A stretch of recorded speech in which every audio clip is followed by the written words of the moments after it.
Diyet. Doktor Rıfat Bey'in muayenehanesinden çıktığım zaman, sanki yeni bir dünyaya adım atmış gibiydim.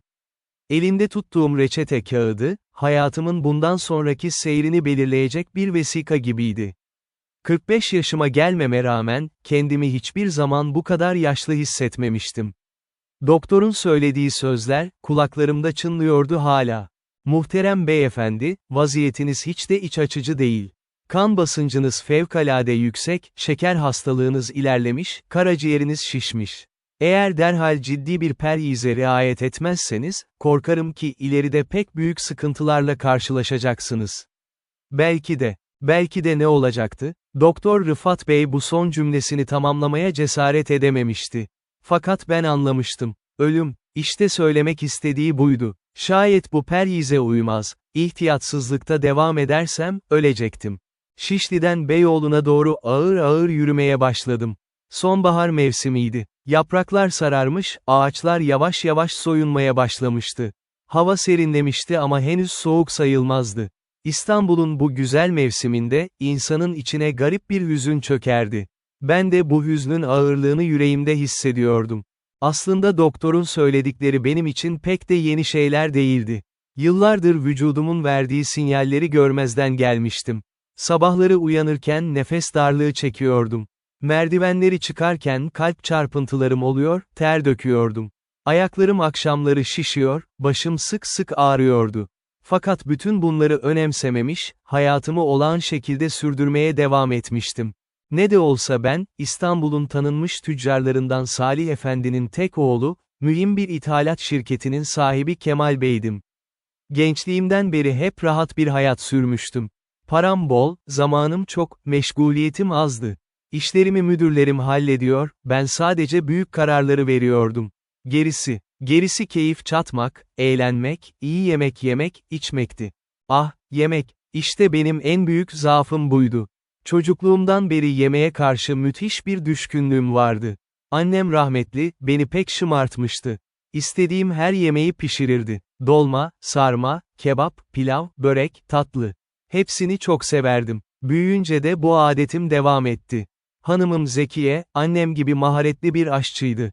Sofram hep zengin olurdu. Fakat şimdi her şey değişecekti. Doktor Rıfat Bey bana katı bir perhiz listesi vermişti. Ne yağ, ne tuz, ne şeker, ne de et yiyebilecektim. Sadece haşlanmış sebze, biraz tavuk göğsü, zeytinyağlı yemekler ve meyve. Düşününüz ki, 45 yıldır ne yemek istiyorsam onu yiyen bir adam, birdenbire böyle bir kısıtlamaya tabi tutuluyordu. Galata Köprüsü'nden geçerken denize baktım. Vapur düdükleri öttürüyor, martılar cıvıldıyordu. Hayat her zamanki gibi akıp gidiyordu. Yalnız benim için durmuştu sanki. Köprü başındaki lokantaların önünden geçerken burnuma gelen kızarmış balık kokusu, ciğerime oturdu adeta. Ne zamandır balık yememiştim. Kalamari, palamut, lüfer. Hepsi limonda tereyağında kızartılmış, üzerine de soğan salatası. Ah, düşünmek bile insanı hasta ediyordu. Eminönü'ne vardığımda bir an durdum. Sağa mı gitsem, sola mı? Eve mi dönsem, yoksa konağa mı? Konakta yani iş yerimde müdürüm Hilmi Bey beni bekliyordu muhtemelen. Fakat ben şimdi hiç kimseyle konuşmak istemiyordum. Başımı toplamam, bu yeni duruma alışmam gerekiyordu. Sonunda evime doğru yola koyuldum. Cağaloğlu'ndaki konağımız, babamdan kalan güzel bir yapıydı. 3 katlı, geniş bahçeli, ferah. Kapıdan girdiğimde bahçıvandan Hüseyin selam verdi. "Hoş geldiniz beyefendi." "Hoş bulduk Hüseyin," dedim, sesim boğuktu. Merdivenleri çıkıp salona girdim. Hanımım Zekiye pencere kenarında nakış işliyordu. Beni görünce hemen ayağa kalktı. "Kemal Bey, hoş geldiniz." "Doktor ne dedi?" Elimi cebime atıp reçeteyi çıkardım. "İşte Zekiye Hanım, bundan böyle hayatım bu kağıda bağlı." Zekiye reçeteyi aldı, gözlüğünü takıp okumaya başladı. Okuduğu her kelimeyle yüzü daha da asıldı. Sonunda bana baktı. "Demek perhiz. Ciddi bir perhiz." "Evet," dedim yorgun bir sesle. "Bundan sonra yediğim her lokmayı tartacağım, içtiğim her yudumu hesaplayacağım." Yoksa ne?" diye sordu Zekiye endişeyle. "Yoksa ölürüm," dedim sert bir şekilde. Zekiye'nin gözleri yaşardı. Yanıma gelip elimi tuttu. "Estağfurullah Kemal Bey, böyle şeyler söylemeyin. Allah uzun ömürler versin." Perhize uyarsınız, gerekeni yaparsınız. Zaten hep çok yiyordunuz. İnsan vücudu da bir makine gibidir, fazla yüklenince yorulur. Haklıydı. Gerçekten de çok yiyordum. Her öğün mide bulandıracak kadar yemek tüketirdim. Kahvaltıda yumurta, peynir, salam, sosis, börek, reçel. Öğle yemeğinde 3 çeşit yemek, pilav, börek, tatlı. Akşam yemeği de öyle. Üstüne bir de ara öğünlerde yediğim atıştırmalıklar, içtiğim şekerli çaylar, lokumlar, tatlılar. Haklısın Zekiye Hanım, dedim. Fakat bu perhize nasıl uyacağım bilmiyorum. Karnım acıkınca dayanamıyorum ki. Alışacaksınız, dedi Zekiye teselli eder gibi. İnsan her şeye alışır. Yeter ki istek olsun. İstek mi? Evet, isteğim vardı. Yaşamak istiyordum. Ölmek istemiyordum. Henüz 45 yaşındaydım. Daha görülecek çok şey, yapılacak çok iş vardı. Oğlum Orhan henüz 18 yaşındaydı, üniversiteye yeni başlamıştı. Kızım Selma 16'sındaydı, lisede okuyordu. Onları büyütmek, evlendirmek, torunlarımı görmek istiyordum. Peki, dedim kararlı bir tavırla. Perhize başlıyorum. Yarın sabahtan itibaren, doktorun söylediği her şeyi aynen yerine getireceğim. Zekiye gülümsedi. İnşallah Kemal Bey. Allah yardımcınız olsun. O akşam son kez istediğim gibi yemek yemeye karar verdim. Yarından sonra kim bilir ne zaman böyle yemek yeme fırsatım olacaktı. Zekiye'ye söyledim. Hanım, bu akşam için güzel bir sofra hazırla. Son yemeğimiz olsun. Zekiye itiraz etmedi. Belki de haklıydım. İnsan perhize başlamadan önce bir kere doymalıydı. Akşam sofrası gerçekten şahaneydi. Karnıyarık, pilav, cacık, salata, börek. Tatlı olarak da kabak tatlısı vardı. Hepsini büyük bir iştahla yedim. O kadar çok yedim ki, sofradan kalktığımda nefes alamaz hale geldim. Gece yattığımda mideme öyle ağrılar girdi ki, sabaha kadar gözümü kırpamadım. Yan gelip yatıyor, kalkıyor, volta atıyor, tekrar yatıyordum. Sabah olduğunda kendimi bir harap gibi hissettim. Aynaya baktığımda gözlerimin altı mosmor olmuştu. İşte, dedim kendi kendime. Bu son akşam yemeğin cezası. Bundan sonra böyle şeyler olmayacak. Ertesi sabah saat 8'de kalktım. Normalde kahvaltı için aşağıya indiğimde sofra ağzıma kadar dolu olurdu. Fakat bu sabah farklıydı. Zekiye Hanım doktorun listesine göre bir kahvaltı hazırlamıştı, az miktarda beyaz peynir, yarım domates, yarım salatalık, 2 dilim kuru ekmek ve şekersiz çay. Sofraya oturduğumda bu manzara karşısında içim burkuldu. Bu kadar az şeyle nasıl doyacağım, diye düşündüm. Fakat ne yapabilirdim? Perhize uymak zorundaydım. Yavaş yavaş yemeye başladım. Her lokmayı iyice çiğniyordum. Doktor, yavaş yiyin, iyice çiğneyin, demişti. Çiğnedikçe çiğniyor, fakat yine de karnım doymuyordu. Kahvaltıyı bitirdiğimde hala açtım. Zekiye Hanım, dedim, biraz daha peynir olsa. Olmaz Kemal Bey, dedi Zekiye kararlılıkla. Doktor belli bir miktar söylemiş.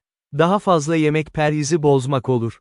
Haklıydı. Eğer ilk günden perhizi bozarsam, sonra hiç uyamazdım.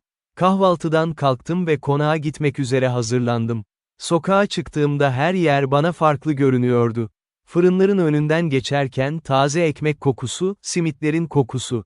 Hepsi beni çağırıyor gibiydi. Fakat direnmek zorundaydım. Konağa vardığımda müdürüm Hilmi Bey beni karşıladı. Günaydın beyefendi. Doktor ne dedi? Perhiz Hilmi Bey, dedim. Ciddi bir perhiz. Bundan sonra yemeklerime dikkat edeceğim. İyi yaparsınız beyefendi. Sağlık her şeyden önemlidir. Masamın başına geçip işlere bakmaya başladım. Fakat aklım sürekli yemekteydi. Saat 12'ye geldiğinde karnım öylesine acıkmıştı ki, dayanamaz hale geldim. Normalde öğle yemeğini saat 1'de yerdim. Fakat bu sefer erken acıkmıştım. Zekiye Hanım öğle yemeğini konağa göndermişti. Tencereyi açtığımda içinde haşlanmış sebze gördüm. Kabak, havuç, patates. Hepsi sade, tuzsuz, yağsız haşlanmıştı. Yanında bir parça izgara tavuk göğsü vardı. Bu kadar. Bu mu, dedim kendi kendime. Bu kadar yemekle ben nasıl doyacağım? Fakat çaresiz, yemeye başladım. Sebzeler tatsız, tuzsuz, yavan. Tavuk göğsü de öyle. Ağzımda tad bırakmıyordu. Eskiden yemeklerin tadını çıkarır, her lokmadan zevk alırdım. Şimdi ise sanki kuru ot yiyor gibiydim. Yemeği bitirdiğimde yine aç kalmıştım. Çayımı içtim, şekersiz. Allah Allah, şekersiz çayın tadı ne kötü. İnsanın ağzında garip bir tat bırakıyordu. Fakat doktor şeker yasak demişti. Öğleden sonra işlerime döndüm. Fakat aklım hep yemekteydi. Bir türlü yemek düşüncesinden kurtulamıyordum. Saat 4'te içim isyan etti. Tam o sırada kapı açıldı ve odacımız Tevfik içeri girdi. Elinde bir tepsi vardı. Beyefendi, size kahve getirdim. Kahve, ah, kahve, Türk kahvesi, güzelce köpüklü. Yanında da bir parça lokum. Tepsiyi alacaktım ki aklıma geldi, doktor kahveyi de yasak etmişti. Şekerli içecekler yasaktı. Tevfik, dedim üzülerek, kahveyi geri götür. Ben artık kahve içemem. Tevfik şaşırdı. Neden beyefendi, rahatsız mısınız? Perhizdeyim Tevfik. Doktor kahveyi yasak etti. Vah vah beyefendi, geçmiş olsun. Tevfik tepsiyi alıp gitti. Ben de öylece oturdum. İçim buruk, moralim bozuktu. Kahvesiz nasıl çalışacaktım? Her gün öğleden sonra mutlaka bir fincan Türk kahvesi içerdim. Bu benim için bir ayindi, bir zevkti. Akşam eve döndüğümde durumum daha da kötüydü. Bütün gün aç kalmış, hiçbir şey yiyememişim gibi hissediyordum. Akşam yemeğinde yine haşlanmış sebze ve biraz balık vardı. İzgara levrek. Normalde çok severdim izgarayı. Fakat şimdi tuz olmadan yediğim balık ağzımda tat bırakmıyordu.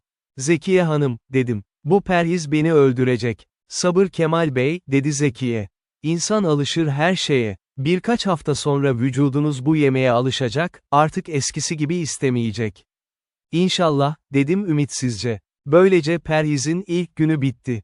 Ertesi günde öyle geçti, ondan sonraki günde. Her gün aynı şeyler. Sabah, peynir, ekmek, sebze. Öğle, haşlanmış sebze, tavuk veya balık.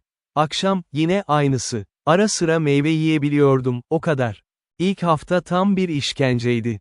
Geceleri aç yatıyordum. Rüyamda yemekler görüyordum. Dolma, sarma, kebap, börek. Hepsi rüyalarıma giriyor, ben de uyanıkken yiyormuşum gibi ağzımın suyu akıyordu. Sabahları uyanırken kendimi yorgun ve bitkin hissediyordum. İkinci hafta biraz daha kolay oldu. Vücudum yavaş yavaş alışmaya başlamıştı. Eskisi kadar acıkmıyordum. Fakat yine de içimde bir boşluk, bir eksiklik vardı.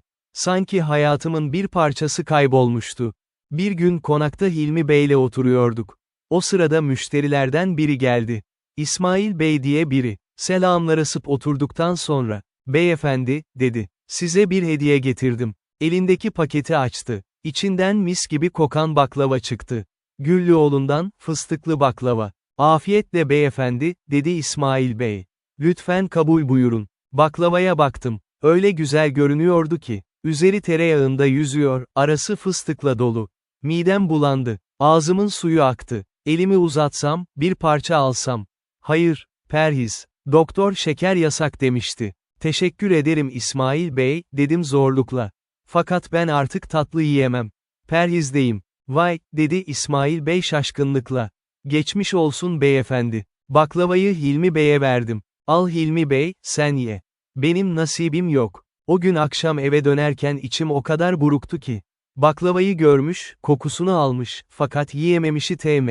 Bu ne acı bir şeydi böyle. İnsan istediği şeyi yiyememek. İşte tam bir işkence. Üçüncü hafta daha ilginç olaylar yaşandı. Bir gün akşam eve geldiğimde, salonda misafirler vardı. Komşumuz Ragıp Bey ve hanımı Fatma Hanım gelmiş, Zekiye Hanım'la oturuyorlardı.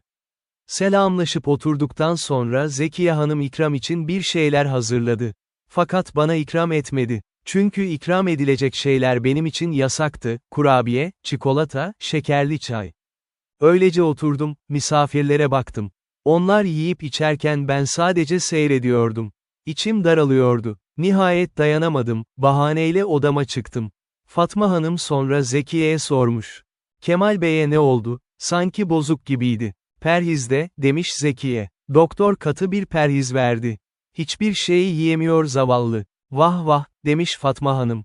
Yazık doğrusu. İnsan perhize girince hayattan soğuyor. Ne kadar haklıydı. Gerçekten de hayattan soğumaya başlamıştım. Eskiden sokaklarda yürürken her şey güzel görünürdü. Şimdi ise her taraf bana hüzünlü geliyordu. Çünkü her gördüğüm şey bana yiyemeyeceğim bir şeyi hatırlatıyordu. 4. haftada ağırlığım azalmaya başladı. Kendimi tartığımda 5 kilo verdiğimi gördüm. Bu iyi bir şeydi. Doktor zayıflamam gerektiğini söylemişti. Fakat ben kendimi zayıflamış değil, erimiş hissediyordum. Eski elbiselerim üzerimde bol durmaya başlamıştı. Yüzüm solmuştu. Gözlerimin altı çökmüştü. Bir gün aynaya baktığımda kendimi tanıyamadım. Bu ben miyim, diye sordum. Yüzümdeki o neşe, o canlılık kaybolmuştu. Yerine solgun, yorgun bir ifade yerleşmişti. Kemal Bey, dedi Zekiye bir akşam. Sizin moraliniz bozuk. Belki biraz hava almaya çıkarsınız. Doktor gezmeyi tavsiye etmişti. Haklıydı. Doktor her gün biraz yürümemi söylemişti. Fakat ben eve gelir gelmez koltuğa yığılıyor, televizyon seyrediyor veya gazete okuyordum. Hiç hareket etmiyordum. Peki, dedim. Yarın sabah erken kalkıp yürüyüşe çıkacağım. Ertesi sabah saat 6'da kalktım. Eşofman giydim ve Gülhane Parkı'na doğru yola koyuldum. Hava serindi, güneş henüz doğmamıştı. Parkta başka yürüyüşçüler de vardı. Yaşlı insanlar, genç koşucular. Yavaş yavaş yürümeye başladım. İlk başta zorlandım. Nefesim daraldı, kalbim çarptı. Fakat yavaş yavaş alıştım. Bir süre sonra vücudum rahatladı. Temiz havayı içime çekiyor, sabahın sessizliğini dinliyordum. Yarım saat kadar yürüdükten sonra eve döndüm. Duş alıp kahvaltıya geçtim. O sabah ilk kez uzun zamandan beri kendimi biraz daha iyi hissettim. Belki de Zekiye haklıydı. Belki de hareket etmek, egzersiz yapmak iyiydi. 5. haftaya geldiğimde, perhize artık biraz alışmıştım. Yemekler hala tatsız geliyordu ama eskisi kadar isyan etmiyordum. Vücudum da değişmeye başlamıştı. 10 kilo vermişim. Pantolonlarım artık bana bol geliyordu. Fakat asıl sınav o hafta başıma geldi. Cuma günü akşamı, eski bir arkadaşım Necati Bey telefon etti. Kemal, cumartesi akşamı evimde bir yemek daveti veriyorum. Mutlaka gel. Senin için özel bir sofra hazırlatacağım. Yemek daveti. İşte benim en çok korktuğum şey. Başkalarının sofrasına oturmak, onların ne yediğini görmek, kokusunu almak.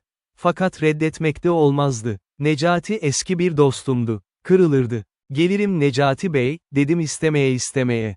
Fakat ben perhizdeyim. Bir şey yiyemem. Merak etme, dedi Necati. Senin için ayrı bir yemek hazırlatırım. Doktorun listesine göre. Sadece gel yeter. Cumartesi akşamı Necati Bey'in evine gittim. Zekiye Hanım da benimle gelmişti. Necati'nin evi Şişli'de, geniş bir daireydi. İçeri girdiğimizde başka misafirler de varmış. Hepsi tanıdık simalar. Tüccarlar, iş adamları, doktorlar. Sofraya geçtiğimizde manzara karşısında içim burkuldu. Sofra ağzına kadar doluydu. Çeşit çeşit meze, haydari, patlıcan salatası, atom, Çerkez tavuğu, midye dolma. Ana yemekler, kuzu tandır, hünkâr beğendi, pilav. Tatlılar, künefe, baklava, sütlaç. Bütün misafirler sofraya saldırdılar. Herkes bir şeylerden alıyor, yiyor, içiyordu. Ben ise önüme konan tabağa bakıyordum, haşlanmış sebze, ızgara tavuk göğsü, salata. Aynı eski yemekler. Afiyet olsun Kemal Bey, dedi Necati. Umarım beğenirsiniz. Sağ ol Necati Bey, dedim. Çok teşekkür ederim. Yemeye başladım. Fakat gözüm hep başkalarının tabaklarındaydı. Yanımdaki adam kuzu tandırdan yiyordu. Karşımdaki kadın künefenin tadını çıkarıyordu. Herkes öyle bir zevkle, öyle bir keyifle yiyordu ki. İçim daralıyordu. Elim titriyordu. Hünkâr beğendinin kokusunu alıyordum. Künefenin sıcak peyniri gözümün önünde eriyor gibiydi. Dayanamadım. Bıçak çatalı bıraktım. Affedersiniz, dedim. Biraz tuvalete gideyim. Kalktım, tuvalete gittim. Kapıyı kapatıp aynaya baktım. Yüzüm solgundu, gözlerim nemliydi. Kendine gel Kemal, dedim. Bu sadece yemek. Bunun için bu kadar üzülmeye değmez. Sağlığın her şeyden önemli. Fakat içim rahat değildi. Bir süre bekledikten sonra dışarı çıktım. Sofraya döndüğümde tatlılar çıkmıştı. Künefe, baklava, sütlaç. Hepsi ne güzeldi. Benim önüme ise bir meyve tabağı konmuştu, elma, armut, portakal. Yemeğin ardından oturma odasına geçtik. Erkekler kahve içmeye başladı. Sigara teltenleri havada uçuşuyordu. Ben de kahvesiz, sigarasız öylece oturdum. Konuşmaları dinliyordum ama aklım yemekteydi. O güzel yemekleri nasıl yiyememiştim? O tatlıları nasıl tatmamıştım? Eve dönerken Zekiye Hanım sordu. İyi misiniz Kemal Bey? Çok sessizdiniz. İyiyim, dedim. Sadece biraz yorgunum. Fakat aslında iyi değildim. İçim paramparçaydı. O akşam uyuyamadım. Bütün gece yemekleri düşündüm. Rüyamda sofra gördüm. Üzerinde yüzlerce yemek vardı. Hepsine koşuyor, yemeye çalışıyordum. Fakat elimden kaçıyorlar, uzaklaşıyorlardı. Ertesi hafta işlere gidemedim. Evde kaldım, yatağa girdim. Moralim bozuktu, hiçbir şey yapmak istemiyordum. Zekiye Hanım endişelenmiş. Kemal Bey, ne oldu? Hasta mısınız? Hayır, dedim. Sadece dinlenmek istiyorum. Fakat aslında hastaydım. Ruhen hastaydım. Perhiz beni çökertmişti. Artık hayattan zevk almıyordum. Her şey anlamsız geliyordu. Sabahları kalkmak istemiyordum. Akşamları erken yatıyordum. Televizyon seyretmeye bile üşeniyordum. Zekiye bir gün Doktor Rıfat Bey'i eve çağırdı. Doktor geldi, beni muayene etti. Beyin, sizde depresyon belirtileri var, dedi. Perhiz sizi ruhen yıpratmış. Bu normal bir durum. Çoğu insan perhize girdiğinde böyle hisseder. Peki ne yapmalıyım, diye sordum. Bir defa dışarı çıkmalısınız, dedi doktor. İnsanlarla görüşmeli, gezmeli, eğlenmelisiniz. Hayattan kopmamalısınız. Perhiz sadece yemek meselesi değil, bir yaşam tarzıdır. Bunu içselleştirmeniz gerek. Kolay söylemesi, içselleştirmek. Nasıl içselleştirecektim? 45 yıldır alıştığım bir şeyi nasıl bir anda değiştirecektim? Doktor gittikten sonra düşünmeye başladım. Belki de haklıydı. Belki de ben perhizi yanlış algılıyordum. Perhizi bir ceza, bir mahrumiyet olarak görüyordum. Oysa aslında perhiz bir tedavi yöntemiydi. Beni iyileştirmek, sağlıklı olmamı sağlamak içindi. Zekiye Hanım, dedim. Yarın konağa gideceğim. İşlerime döneceğim. Zekiye sevinçle baktı. Çok güzel Kemal Bey. Öyle evde oturmanız iyi değildi zaten. Ertesi sabah erkenden kalktım. Tıraş oldum, en iyi elbiselerimi giydim. Konağa gittiğimde Hilmi Bey beni görünce şaşırdı. Beyefendi, sizi özledik. Hoş geldiniz. Hoş bulduk Hilmi Bey, dedim gülümseyerek. Artık iş başındayım. Masama oturdum. Dosyalara baktım. İşler yığılmıştı. Bir hafta konağa gelmediğim için her şey aksamış. Derhal işlerin başına geçtim. Hilmi Bey'le birlikte bütün dosyaları gözden geçirdik. Öğleye kadar çalıştık. Öğlen yemeği zamanı geldiğinde Hilmi Bey sordu. Beyefendi, ne yersiniz? Aynı şeyleri Hilmi Bey, dedim. Haşlanmış sebze, tavuk. Her zamanki perhiz yemeği. Hilmi Bey çıktı, az sonra yemekle döndü. Sofraya oturdum, yedim. Bu sefer şikayet etmedim. Sadece yedim, işimi düşündüm. Yemek bitince çayımı içtim ve tekrar işe koyuldum. Akşam eve dönerken kendimi biraz daha iyi hissediyordum. İşe dönmek bana iyi gelmişti. Aklımı dağıtmış, moralimi düzeltmişti. Zekiye Hanım akşam yemeğini hazırlamış. Nasıldı konakta Kemal Bey, diye sordu. İyiydi, dedim. İş insanı hayata bağlar. Evde oturunca insan kendini kötü hissediyor. Haklısınız, dedi Zekiye. Yarın da gidersiniz değil mi? Elbette, dedim. Bundan böyle her gün gideceğim. Böylece hayatım yavaş yavaş normale dönmeye başladı. Her sabah erkenden kalkıyor, Gülhane Parkı'nda yürüyüş yapıyor, sonra konağa gidiyordum. İşlerle uğraşıyor, akşam eve dönüyordum. Perhize'de uyumaya devam ediyordum. 2 ay sonra Doktor Rıfat Bey'e kontrol muayenesine gittim. Doktor beni görünce şaşırdı. Vay Kemal Bey, sizi tanıyamadım. Ne kadar değişmişsiniz. Gerçekten de değişmiştim. 15 kilo vermişim. Yüzüm sıklaşmış, vücudum şekillenmiş. Eskiden çok şişmandım. Şimdi ise normal kilomdaydım. Doktor beni muayene etti. Çok iyi Kemal Bey, dedi. Kan basıncınız normale dönmüş. Şeker değerleriniz düşmüş. Karaciğeriniz küçülmüş. Perhiz size çok iyi gelmiş. Teşekkür ederim doktor, dedim. Sizin sayenizde. Hayır, dedi doktor. Sizin iradeniz sayesinde. Eğer perhize uymamış olsaydınız, hiçbir şey olmazdı. Konağa dönerken gururlu hissediyordum. Başarmıştım. 2 ay önce imkansız gibi görünen şeyi yapmıştım. Perhize uymuş, sağlığıma kavuşmuştum. O akşam eve geldiğimde Zekiye'ye dedim ki, Zekiye Hanım, bugün doktora gittim. Çok iyi dedi. Sağlığım tam yerinde. Zekiye gözleri yaşararak bana sarıldı. Ne güzel Kemal Bey, nasıl sevindiğimi bilemezsiniz. Sizi kaybetmekten çok korkmuştum. Kaybetmedin, dedim. Ben hala buradayım. Üstelik daha sağlıklıyım. O geceden sonra her şey daha da kolaylaştı. Artık yemeklere eskisi gibi bakmıyordum. Sofrada başkaları ne yerse yesin, beni ilgilendirmiyordu. Ben kendi yemeğimi yiyor, kendi yolumda ilerliyordum. Bir gün akşam eve geldiğimde, salonda konuklarımız vardı. Oğlum Orhan'ın arkadaşları gelmişler, pasta getirmişler. Orhan'ın doğum günüydü. Hep birlikte oturmuş, pasta kesiyorlardı. Baba, dedi Orhan, gel, seninle pasta keselim. Gittim yanlarına. Pasta çok güzeldi. Çikolatalı, kremalı. Mumları üflediğimizde herkes bir dilim aldı. Bana da uzattılar. Hayır teşekkür ederim, dedim gülümseyerek. Ben perhizdeyim. Ama baba, dedi Orhan.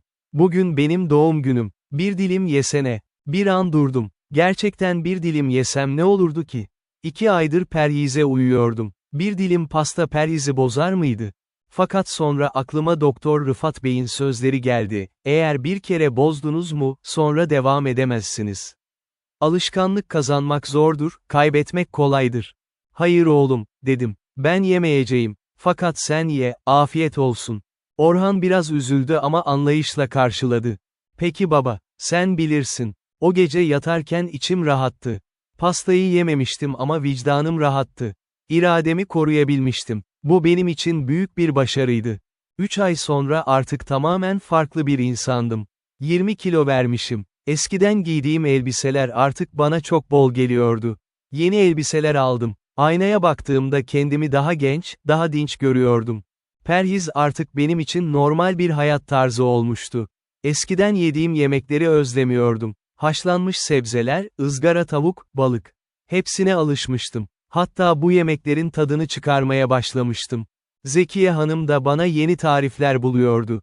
Zeytinyağlı yemekler, sebze yemekleri, ızgara et. Her birini farklı şekillerde pişiriyor, perhiz yemeklerini lezzetli hale getiriyordu. Bir gün konakta Hilmi Bey dedi ki, "Beyefendi, sizin değişiminizi görenler inanamıyor. Herkes soruyor, Kemal Bey ne yaptı da bu kadar zayıfladı, diye." "Perhiz Hilmi Bey," dedim gülümseyerek. "Sadece perhiz. Başka bir sır yok. Ama beyefendi," dedi Hilmi Bey. "Herkes perhiz yapıyor ama sizin gibi başaran az. Siz nasıl başardınız?" Bir an düşündüm. Gerçekten nasıl başarmıştım? 2 ay önce imkansız görünen şeyi nasıl yapabilmiştim? "İrade Hilmi Bey," dedim. "İnsan isterse her şeyi yapabilir. Yeter ki gerçekten istesin." "Haklısınız beyefendi," dedi Hilmi Bey. "İrade her şeyin başıdır." O yıl kış geldiğinde, artık tamamen yeni bir hayata başlamıştım. Sabahları erken kalkar, spor yapar, sonra işe giderdim. Öğle yemeklerimi dışarıda yediğimde bile perhiz yemekleri seçerdim. Akşamları eve gelir, ailemle birlikte vakit geçirirdim. Bir akşam televizyonda bir program vardı. Sağlıklı yaşam hakkında. Doktorlar perhizden, spordan, sağlıklı beslenmeden bahsediyordu. Zekiye Hanım'la birlikte seyrediyorduk. "Kemal Bey," dedi Zekiye. "Tıpkı sizin yaptığınız gibi söylüyorlar. Perhiz, spor, düzenli hayat." "Evet," dedim. "Artık bunlar benim hayatımın bir parçası oldu. Eskiden bunları bilmiyordum. Şimdi ise öğrendim." "Çok güzel," dedi Zekiye. "Allah sizi korusun." O gece yatarken geçmişi düşündüm. 3 ay önceki halimi hatırladım. O zaman ne kadar mutsuzdum. Her şeyden şikayet ediyor, perhizi lanet ediyordum. Şimdi ise ne kadar mutluydum. Sağlıklıydım, zindeydim, hayatı seviyordum. Bahar geldiğinde, artık 6 ay olmuştu perhize başlayalı. 25 kilo vermişim. Vücudum tamamen değişmişti. Eskiden şişman, hantal bir adamdım. Şimdi ise fit, sağlıklı bir insandım. Doktor Rıfat Bey son kontrol muayenesinde dedi ki, "Kemal Bey, siz artık benim hastam değilsiniz. Tamamen sağlıklısınız. Kan değerleriniz mükemmel. Tebrik ederim." "Teşekkür ederim doktor," dedim. "Sizin sayenizde." "Hayır," dedi doktor. "Sizin disiplininiz sayesinde. Ben sadece yol gösterdim. Yürüyen sizdiniz." Konağa dönerken içim sevinçle doluydu. Başarmıştım. 6 ay önce ölümle burun buruna gelmiştim. Şimdi ise hayatın tadını çıkarıyordum. O hafta sonu ailecek pikniğe gittik. Beykoz'da bir mesire yerine. Hava güzeldi, güneş parlıyordu. Çocuklar koşuyor, oynuyordu. Biz de Zekiye Hanım'la birlikte oturmuş, manzarayı seyrediyorduk. Zekiye özel olarak perhiz yemekleri hazırlamıştı. Zeytinyağlı yaprak sarma, közlenmiş patlıcan salatası, ızgara tavuk. Hepsini büyük bir keyifle yedim. Artık yemeklerden aldığım zevk bambaşkaydı. Eskiden çok yemek, bol yemek önemliydi. Şimdi ise kaliteli yemek, sağlıklı yemek önemliydi. Baba, dedi Orhan, sen artık çok değiştin. Eskiden hep yorgundun. Şimdi ise çok dinçsin. Öyle mi oğlum, dedim gülümseyerek. Evet, dedi Selma. Hem de çok genç görünüyorsun. Arkadaşlarım, senin baban çok yakışıklı, diyor. Hepimiz güldük. Gerçekten de kendimi genç hissediyordum. Perhiz sadece bedenimi değil, ruhumu da değiştirmişti. Artık hayata farklı bakıyordum. Sağlığın kıymetini biliyordum. O akşam eve dönerken, yıldızlara baktım. Gökyüzü berraktı, yıldızlar parlıyordu. Şükürler olsun, dedim içimden. Allah bana bir şans daha verdi. Hayatımı değiştirmek için bir fırsat verdi. Yaz geldiğinde, bir arkadaşımın düğünü vardı. Mehmet Bey'in oğlu evleniyordu. Büyük bir düğün. Beşiktaş'ta bir salonda. Zekiye Hanım'la birlikte düğüne gittik. Salon kalabalıktı. Yüzlerce davetli varmış. Herkes en güzel kıyafetlerini giymiş, süslenmiş püslenmiş. Düğün yemeği muhteşemdi. Çeşit çeşit yemek, soğuk mezeler, sıcak mezeler, ara sıcaklar, ana yemekler, tatlılar. Hepsi öyle güzel hazırlanmıştı ki. Sofraya oturduğumuzda, garsonlar yemekleri dağıtmaya başladı. Herkes tabağına bol bol alıyor, yiyordu. Ben ise sadece seyrediyordum. Yanımdaki hanıma dedim ki, affedersiniz, ben perhizdeyim. Bana sadece zeytinyağlı yemeklerden ve ızgara etten getirin lütfen. Garson şaşırdı. Tabii efendim, dedi. Derhal getiririm. Az sonra önüme bir tabak geldi. İçinde közlenmiş sebzeler ve ızgara tavuk vardı. Masadaki diğer insanlar bana acıyarak bakıyordu. Herkes zengin yemekler yerken, ben sade bir tabakla oturuyordum. Fakat ben artık umursamıyordum. Eskiden bu durum beni üzerdi. Şimdi ise gururla yiyordum. Çünkü biliyordum ki, bu yemekler benim sağlığım için en iyisiydi. Tatlı zamanı geldiğinde, garsona dedim. Bana tatlı getirmeyin lütfen. Sadece meyve istiyorum. Garson gitti, bir meyve tabağı getirdi. Masadaki insanlar pasta, dondurma, muhallebi yerken, ben elmamı yiyordum. Fakat içim rahattı. Düğün bittiğinde, Mehmet Bey yanıma geldi. Kemal Bey, dedi. Sizin değişiminizi görünce şaşırdım. Ne kadar zayıflamışsınız. Ayrıca perhizede ne kadar sıkı uyuyorsunuz. Mecburum Mehmet Bey, dedim. Sağlık her şeyden önemli. Haklısınız, dedi Mehmet Bey. Keşke ben de sizin gibi iradeli olabilsem. Ben de şişmanım ama bir türlü perhiz yapamıyorum. Yapabilirsiniz, dedim. Yeter ki gerçekten isteyin. İnsan isterse her şeyi yapar. Eve dönerken Zekiye Hanım dedi ki, Kemal Bey, bugün sizi çok beğendim. Düğünde bütün yemeklere rağmen perhize uydunuz. Bu kolay bir şey değil. Artık alıştım Zekiye Hanım, dedim. Perhiz benim için artık bir hayat tarzı. Ona uymak bana zor gelmiyor. Bir yıl sonra, Doktor Rıfat Bey'in muayenehanesinde oturuyordum. Son kontrol muayenesi. Doktor beni baştan aşağı muayene etmişti. Şimdi karşısında oturmuş, sonuçları bekliyordum. Kemal Bey, dedi doktor. Sizi tebrik ediyorum. Tam bir yıldır perhize uyuyorsunuz. 30 kilo vermişsiniz. Bütün değerleriniz normale dönmüş. Artık tamamen sağlıklısınız. Teşekkür ederim doktor, dedim. Sizin sayenizde hayatımı kurtardım. Ben sadece yol gösterdim, dedi doktor. Asıl işi siz yaptınız. Çoğu insan perhize uyamaz. Birkaç hafta sonra vazgeçer. Fakat siz tam bir yıl boyunca disiplinli bir şekilde devam ettiniz. Bu büyük bir başarı. Konağa dönerken, bir yıl öncesini düşündüm. O zamanlar ne kadar farklıydım. Şişman, hasta, mutsuz. Şimdi ise fit, sağlıklı, mutlu bir insandım. Perhiz bana sadece kilo kaybettirmemişti. Hayatımı değiştirmişti. Artık sağlığa önem veren, düzenli yaşayan, spor yapan bir insandım. Yemeklerin kölesi değil, efendisiydim. O akşam eve geldiğimde, aileyi topladım. Sevgili ailem, dedim. Bugün doktor bana tamamen sağlıklı olduğumu söyledi. Bir yıl önce ölümle burun burunaydım. Şimdi ise hayatın tadını çıkarıyorum. Bunu sizin desteğinize, Zekiye Hanım'ın özverisine borçluyum. Zekiye'nin gözleri yaşardı. Kemal Bey, siz de çok çaba harcadınız. İrade gösterdiniz. Evet, dedim. İrade. İşte en önemli şey bu. İnsan gerçekten isterse, her şeyi başarabilir. Ben de istedim ve başardım. O geceden sonra hayatım yoluna devam etti. Fakat artık bambaşka bir hayattı. Sağlıklı, mutlu, huzurlu bir hayat. Perhiz bana bunu öğretmişti, hayat sadece yemek içmek değildi. Hayat sağlıklı olmak, sevdiklerinle vakit geçirmek, işini sevmek, doğayı sevmekti. Yıllar sonra, insanlar bana sorarlardı. Kemal Bey, siz nasıl bu kadar değiştiniz? Nasıl perhize uydunuz? Ben de cevap verdim. İrade ve sabır. İnsan gerçekten isterse, her engeli aşar. Ben de öyle yaptım. Önce istedim, sonra sabrettim. Şimdi ise mutluyum. Kapanış. Böylece benim perhiz maceram sona erdi.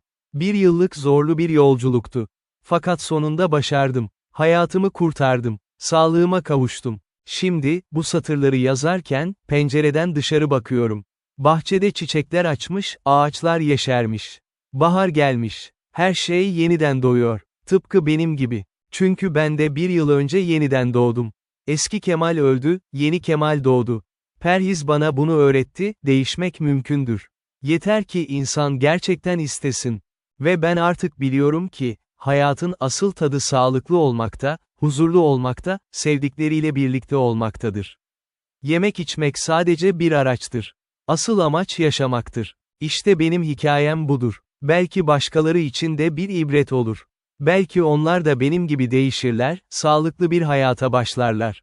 Çünkü unutmayalım, sağlık her şeyden değerlidir. Onu kaybetmeden korumalıyız. Son.